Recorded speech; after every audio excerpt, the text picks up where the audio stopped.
My name is Carol, and this is my parable, A Story with a Point.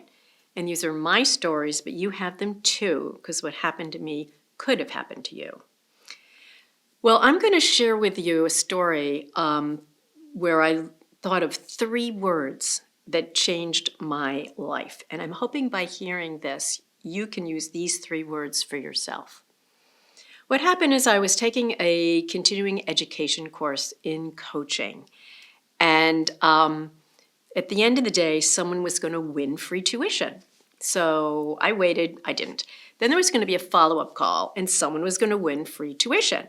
And so I was on the call, 35 people. Okay, fine.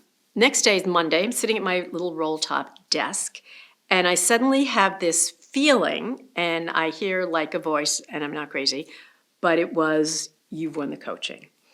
And then what happened is I got really annoyed because I thought, great, now I'm going to be really unhappy when I don't win. Why it didn't occur to me I should just pay for the course at that point, I don't know. But that's that. Okay, fine. An email comes a little while later. It has 1 to 35, and it says 2 dash the winner.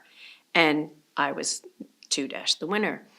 Now, I've had a few experiences in my life where I've had that sudden kind of whatever it is, and it's been pivotal. And this time was the very first time I caught one at that moment. And so I rolled my chair over to the wall and decided to meditate. I'm not a very good meditator. I'm too nudgy. But I remember kind of closing my eyes and thinking, okay, if there's a life lesson for me now, I want to know what it is. And after a little bit, the words that came to my mind, the 3 words, were don't hold back. I'm like, okay, don't hold back.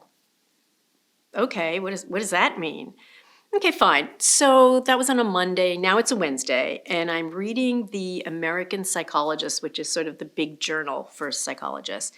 And there was an article in there by a guy who used to be the president of the American Psychological Association. And as I'm reading it, I'm thinking, oh, I'd love to call this guy. And what's the next thought a normal person has? Yeah, right, like this person's going to want to hear from me. And then don't hold back came into my mind again. I thought, oh, that's what it means. Like whenever I have a thought, unless there's a really good reason not to, I need to do it. Well, I did wimp out and did not call, but I did email. And then to my shock, this person emailed back. And then we had a back and forth on email. And then I went down to the Gallup organization and met this man who is Marty Seligman. Marty Seligman is sort of the father of positive psychology, very famous in that world. We became friends. We wound up traveling the world together, giving talks. I hosted his birthday party at the APA convention for 6 or 7 years. And that was one thing. Okay, that was very good for me. Love meeting the person, and he's helped me a lot. Okay, now, second story. This is like a week later, and I was meeting with the coaching people, and the person had just presented it at ICF, the International Coach Federation. And I remember thinking, oh, I want to present at ICF. And now it's like, oh, that means I have to do it because the other thing happened on Wednesday. This is Saturday. And so I said to the guy, oh, I want to present at ICF. And he's like, Carol, that's a long shot. Well, nothing could have made me more intense about doing it. Long story short, I'm there, and I am giving a keynote at the ICF. Ironically, the title of the talk was Pivot Points, Small Choices That Change Your Life, and this was one of those things that changed my life.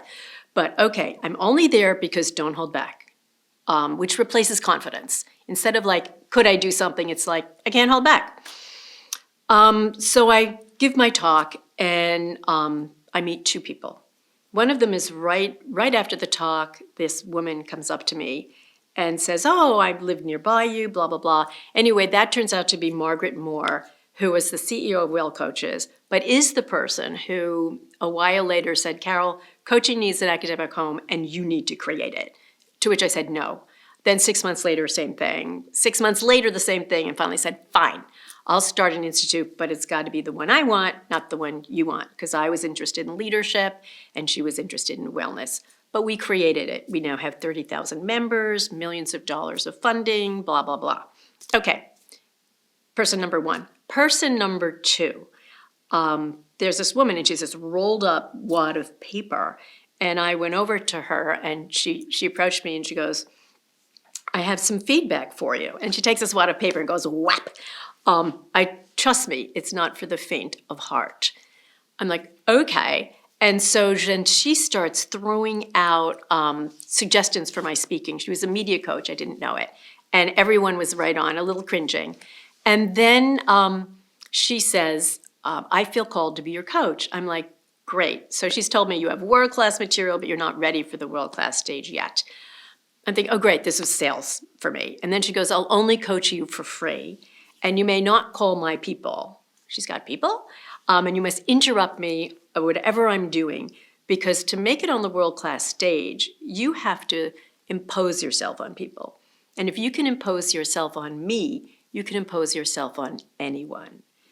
So, 3 words, don't hold back. I meet Margaret Moore, who gets me to start the Institute of Coaching, and Ruth Ann Harnish. So after this meeting, I go back to where my stuff was, and somebody said, do you know who that is? I'm like, no. She goes, that's Ruth Ann Harnish. She's a billionaire philanthropist, and she's been searching for someone to be her protege, and it's you. A story for another day is what happened between then and 2 or 3 years later when Ruth Ann Harnish gave me $2 million to start the Institute of Coaching. So I had a don't hold back moment. I wound up at ICF keynoting.